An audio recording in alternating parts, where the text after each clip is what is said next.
김무성 플러스 박지원 무지연합. 네. 예. 어떤 뜻입니까? 자, 역사를 다시 한번 우리가 살펴보겠습니다. 해방 이후에 김구 등 독립운동 세력이 정권을 잡지 못했습니다. 그리고 친일파가 숙청되고 처형돼야 되는데 오히려 백범김구가 암살당했습니다. 4.19 혁명이 일어났습니다. 4.19 혁명 세력이 정권을 잡은 것이 아니고 박정희가 5.16 군사구태태로 다시 정권을 잡았습니다. 87년 5월 항쟁이 있었습니다. 5월 민주항쟁이. 그러나 5월 민주항쟁을 탱크로 진압하고 죽이고 했던 전두환이 정권을 잡았습니다. 87년 6월 항쟁이 있었습니다.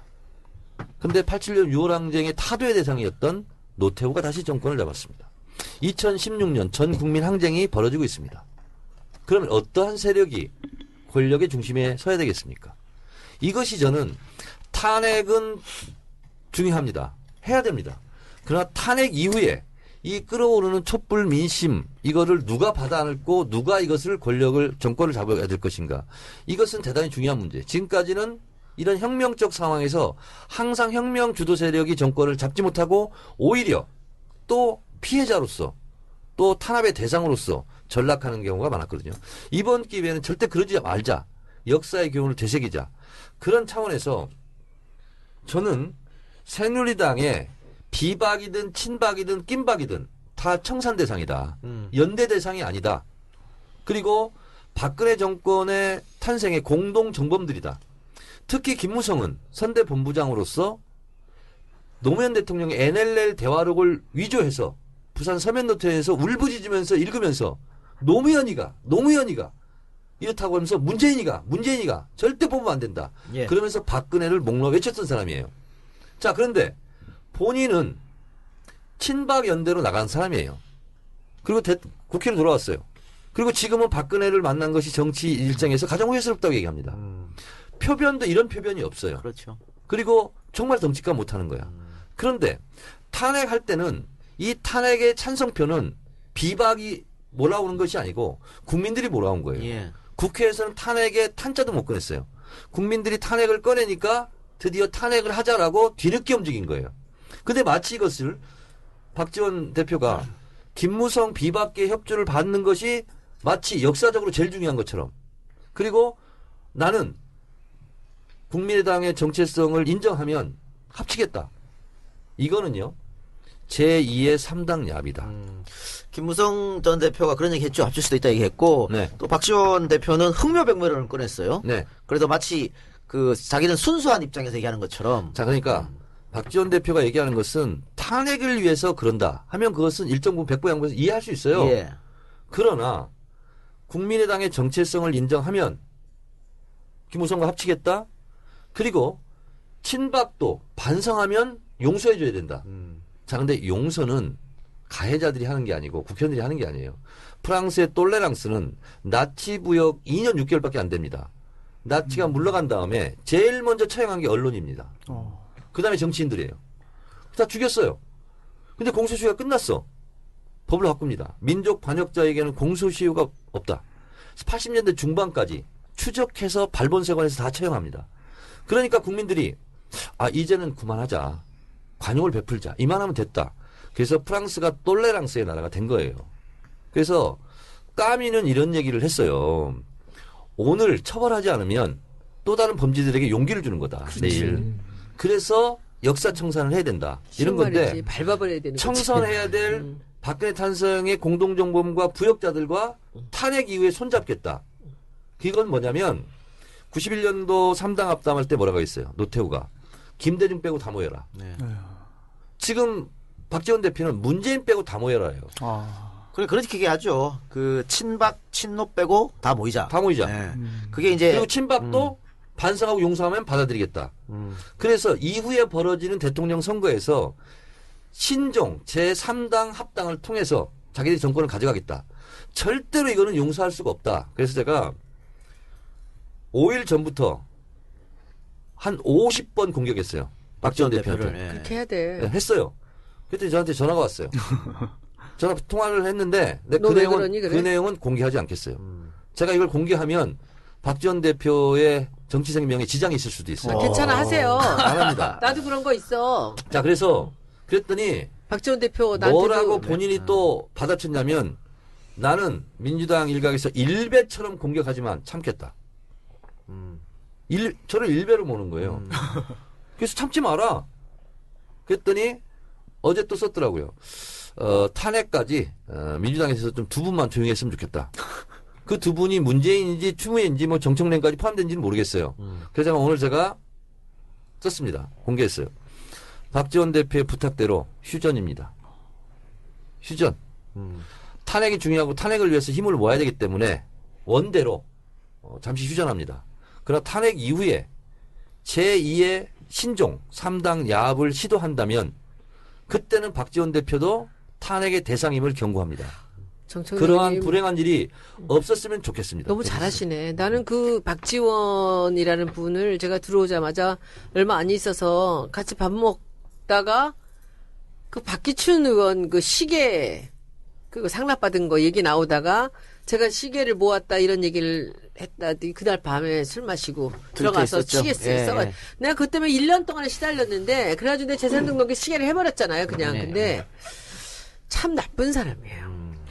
그래서 저는 저 사람이 저는 여기 와서 보니까 이 김종인 의원하고 박지원 의원이 저렇게 막말할 때 왜 사람들은 다 가만히 있어요? 언론들도 가만히 있어요. 다른 사람들이 하는 것보다 5배 이상씩은 강한 것 같아 그분들 둘이. 근데 그분들은 아무리 말을 험하게 해도 뭐라고 안 그래요. 다른 사람들은 요만큼만 하면 난리를 치면서. 연세가 많아서 그런 것 같아. 그런 것 같아요. 네. 뒤끝이 있어서 그렇다는 얘기도 있던데요. 뭐 그건 아닌 것 같고 그리고 여기서 또 하나 추가할 게 뭐냐면 지금 시기에 개헌을 말하는 자 그것은 반역이다. 그리고 박근혜 탄핵 하야 퇴진 국면을 흐리게 하는 거다. 그리고 이것은 개헌을 말하는 사람들이 공통 분모가 제2의 3당 합당을 꾀하는 자다. 오늘 정청래 의원님 굉장히 멋있네요. 네. 자, 그럼 이렇게 묻겠습니다. 비박 국민의당 제3지대까지 포함해가지고 연합하겠다는 의도가 있다고 이제 보시는 거잖아요. 저는 의도가 네. 들켰다고 보고요. 김무성 전 대표가 중앙일보 인터뷰를 했습니다. 속내를 드러냈어요. 나는 박지원 대표하고 수시로 통하고 모든 걸 상의한다. 가라 그래. 그런데 박지원 대표가 그것을 미리미리 공개해가지고 사람을 사람 곤란하게 맨날 만든다. 그러잖아요. 맨날 그러잖아. 그래서 김무성도 좀 불만을 토로하는 거예요. 박지원 대표한테. 그러니까 뭐냐면 5일 전인가 기사를 딱 보는데 비박과 뭐 하겠다 합치겠다 이런 걸 얘기하는 거예요. 그래서 그때 제가 딱 보고 드디어 나한테 들켰다. 제가 그것을 웅크리고 계속 지켜보고 있었거든요. 왜냐하면 박지원 대표는 문재인 대표가 되는 꼴을 못 봅니다. 예. 그리고 민주당이 잘 되는 꼴을 못 봐요. 그러면 끌어들일 세력은 새누리당이 쪼개지는 거예요. 그래서 저는 박지원 대표가 박근혜의 퇴진과 뭐 하야 이런 게 중요한 게 아니라 탈당하고 새누리당이 쪼개지는 것을 원하고 있구나라고 직감적으로 느꼈어요. 그리고 들어오면 주워 먹겠다. 이삭죽게 하겠다. 이렇게 생각하고 언제 이것을 나한테 꼬리를 밟히나 계속 예의주시하고 있었어요. 근데 내가 2대1 기사라고 생각이 드는데 난 합치겠다는 툴 딱 얘기하더라고요. 그래서 그거를 딱 캐치해가지고 지금 3당 합당 하려고 하냐 계속 공격했더니 한 발 물러섰어요. 1년 반 만에 나는 정청래 의원의 가치를 오늘 딱 알겠어. 그동안은 무가치했어요? 이상했어 좀. 이제서야. 근데 오늘 진짜 이게 맞는 거예요. 네. 그리고 지금 이 사람들은 그 지난번에 그 문재인 대표가 대통령 후보로 나갔을 때 과연 이 사람들이 되기를 원했을까? 아닌 사람 많죠. 네. 특히 박지원 대표 같은 사람. 근데 내가 궁금한 건 지금 이 대목에서 안철수의 스탠스는 뭐예요? 안철수는요. 이런 거죠. 박지원 대표가 자 보세요. 우리 당에서도요. 개헌을 말하는 사람이 있습니다. 이 사람들은 박지원 대표와 합칠 가능성이 많은 사람들입니다. 우리 당이 또 한 번 쪼개질 가능성이 있습니다. 그러면 문재인을 빼고 자 손학규, 김종인, 박지원, 반기문, 안철수 이걸 내가 다 큰 판을 만들어 줄 테니 여기에서 경선해라. 얘들이. 그렇죠. 그러면 뭐가 돼요? 박지원 원내대표는 이란의 호메인용이 됩니다. 전국을 다 주도할 수 있어요. 내각제 개헌은 거긴 아닌가? 그것까지 같이 고려해서 고민하려고 있을 거라고 봅니다. 근데 그렇다고 본다면 거기서 이제 싸움이 일어나는데 그러면 총리는 누구야? 박지원이야? 김종인이야? 여기에서 어떤 네티즌이요. 정말 정확한 말을 했어요. 개헌을 말하는 자는 정률하다. 실력도 없고 자격도 없으니까 학칙을 변경해서 부정 입학을 했다.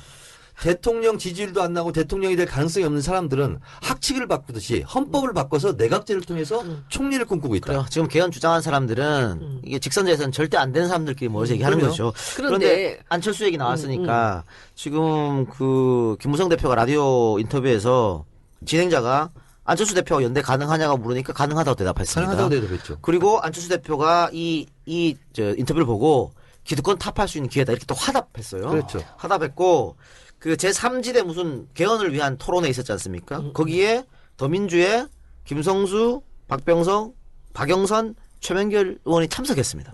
박영선 의원은 직접 인터뷰에서 개헌 필요하다고 얘기했어요. 맞습니다. 그러면 아까 얘기했던 당이 쪼갤 수도 있다는 네. 분류가 이 분류가 갈 수도 있다는 그렇습니다. 거예요? 네, 그렇습니다. 그래서 우리 국민들께서 잘못하면 죽 써서 못 줄 수 있습니다. 그럼요. 그래서 네. 촛불을 들되 탄핵까지 끝나고 터지는 것이 아니라 탄핵 이후에 국민들이 원하는 민주정부를 수립하는 것이 정권개최 민주정부 수립이 촛불을 든 목표고 그리고 민주정부를 수립한 이후에 일제잔재 청산하고 유신잔재 청소하고 그다음에 박근혜 부역자들 처벌하고 그다음에 세월호 진상규명하고 국정교과서 없애고 테러방지법 없애고 매주 나가 그래서 토요일마다. 뭐 이런 거를 다 해야지 촛불을 든 의미가 생기는 거죠. 정권 알았어요. 교체. 알았는데 국민들이 더 빨라요 우리보다. 그런데 더 정확하게 알고 더 용기 있고 저는 뭐 그건 걱정 안 하는데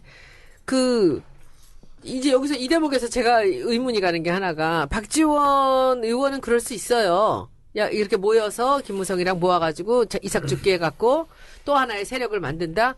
그럼 안철수가 그러면 거기서 그 박지원 의원이 안철수 손을 들어주나? 제가 봤을 때는 방송에서 다 말할 수는 없는데 예. 박지원 의원은 오른손에 떡을 들고 왼손에 또 떡을 들고 어떤 떡인지 모르게 사람들을 현혹시키는 그렇죠. 정치 기술이 현란합니다. 근데 전 지금 여기서 봐. 검은 떡을 가지고 흰 떡이라고 주장할 수 지금 있어요. 우리 여기서 재밌다. 이 정치 재밌어요. 요새 보니까. 그러면 아까 그 박영선 의원이랑 최명길 의원이랑 김성수 의원 뭐 이런 사람들이 박병석 예. 이분들이 거기 참여를 했다. 토론회 개헌 논의. 그렇다고 해서 뭐 그분들이 다 개헌에 찬성하고 탈당한다는 건 저는 그렇게도 보지는 않아요. 네. 그런데 김종인 의원이 여기서 굉장히 제일 중요한 개헌 지지파거든요. 예. 근데 그러면은 정치를 내가 잘 몰라서 그러는데 정치에서 그러면 박지원 의원이 그렇게 제3세력을 만들면서 나간다 했을 때 김종인 의원이 안철수 쪽 손을 들어줄 수도 있다는 거야? 그쪽으로 가면? 당연하죠. 그런 거야? 안철수 개인의 손을 들어주는 게 아니라 그 세력을 지지하는 거죠. 아, 이런 건 있어. 이분은 내각제를 원하니까 내각이 됐을 때 대통령은 뭐 안철수가 되든 손학규가 되든 아무 상관이 없다라는 생각은 할 수 있어요. 아니 저는요 그 동상이목을 하고 있다고 보는데 내가 대통령 선거를 통해서 대통령이 될 가능성이 없는 사람들의 최종 정치 인생의 꿈은 내각제 총리입니다. 자, 손석희 앵커가 물었어요. 김무성 대표가 나왔어요, 뉴스룸에. 자, 총선 때는 나는 다시는 육선으로서 총선에 출마하지 않겠다. 라고 말했다. 근데 오늘 대선 불출마를 얘기했다. 그러면 다음에 총선에 또 나가야 되는 거 아닙니까? 왜냐하면 내각제 총리가 꿈이라면 그랬더니 그건 다시 점검하고 고민해봐야 네. 되겠네 하고 딱 들킨 거예요. 그러면서 동공 지진이 일어납니다. 예. 갑자기 예상치 못한 질문을 받았기 때문에. 그러니까 뭐냐면 내각제 개헌이 되면 총리를 하려면 국회의원을 해야 되는 거예요. 그러니까 총선 불출마 선언을 번복해야 되는 그런 재검토 고민을 하겠다라고 국회의원이 들킨 거예요. 아니면 안 되나? 그러면 안 되죠. 예. 정말 총리는- 근데 정말 재밌네요. 네. 그렇죠? 예. 이거 되게 진짜 재밌는데. 재밌네요. 그러니까 이제 지금 보면은 이렇게 개헌파들이 나가서 뭉쳐서 따로 제3세력을 만든다고 했을 때 거기서 이 총리의 꿈을 갖고 있는 사람이 제가 보기에는 둘이라고. 총리 꿈은 다 갖고 있지 않을까요? 아니야. 아니에요? 제가 봤을 때는요. 김무성 갖고 있다고 보고요. 저는 그렇게 생각하고요. 김종인 당연히 있고요. 정치 인생을 그렇게 마무리하고 싶은 거예요. 그리고 박지원 대표는 어쩌면 대통령 권한대행을 꿈꾸고 있는지도 몰라요. 총리를 하고 싶을 거예요. 그런데 대통령 제가 권한대행이 보기에는- 총리니까. 제가 보기에는 지금 권한대행을 그게 총리니까. 총리가 권한 대행이니까. 근데 지금 총리하는 거고 나중에 임기 보장된 이 총리하고 또 다르잖아요. 근데 제가 보기에는 지금 이렇게 제3 세력을 만들어서 이삭 죽기를 해서 당을 하나를 세게 이게 만들어낸다라는 거는 글쎄 이게 김종인 의원이 잘하실까 아니면은 박지원 대표가 잘하실까? 박지원 대표가 100배 잘하죠.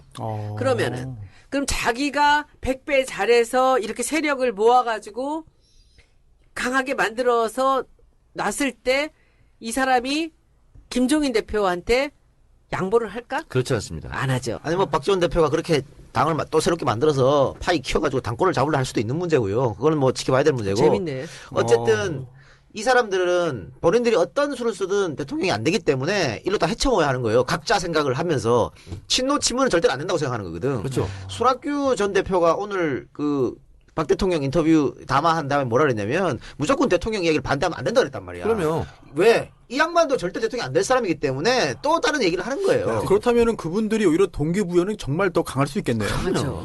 손학규 대표는 이미 총리 자기 제안하면 받겠다고 그랬어요. 그러니까. 제안을 지금도 못 기다리고 받았죠. 있는 거야. 그거 아니면 할 게 없다니까. 뭐 그래서 지금 이러는 건데. 그런데 예. 만덕산의 명령을 마지막까지 기다리고 있는 거야 지금. 자, 이렇게 한번 물어봅시다. 국민의당이 지금 호남의 압도적인 몰표로 지금 제3당이 되는 거 아니에요. 근데 저렇게 정 의원님이 염려하시는 제2의 3당 예압 이루어지면 호남 민심이 또 어디로 갈 거냔 말이에요. 자, 그래서 결론적으로 말씀드리면 제가 박지원 대표를 비판하는 것은 제발 좀 그러지 않았으면 좋겠다는 제 개인적인 바람. 그리고 박지원 대표하고 개인적으로 인연도 있고 친분도 있고 그런 것이고 만약에 그렇게 된다면 결국은 본인도 촛불의 탄핵 대상이 될 것이다. 그래서 그러지 않았으면 좋겠다는 바람이 있는 거고 또 하나는 만약에 저는 박지원 대표가 굉장히 영리하신 분이기 때문에 호남 민심, 호남 촛불에 저는 몸을 불태우지는 않을 거라고 생각합니다. 그래서 제가 계속 미리미리 그 길목을 지키면서 경고 차원에서 예방주사 놓는 거. 예방주사 놓는 것이고 그리고 만약에 그런 일이 벌어지면 저는 호남에서 가만히 있지 않을 거라고 봅니다. 그래서 그런 국민의 지혜와 국민의 힘을 저는 믿습니다. 알겠습니다. 뭐 이런 얘기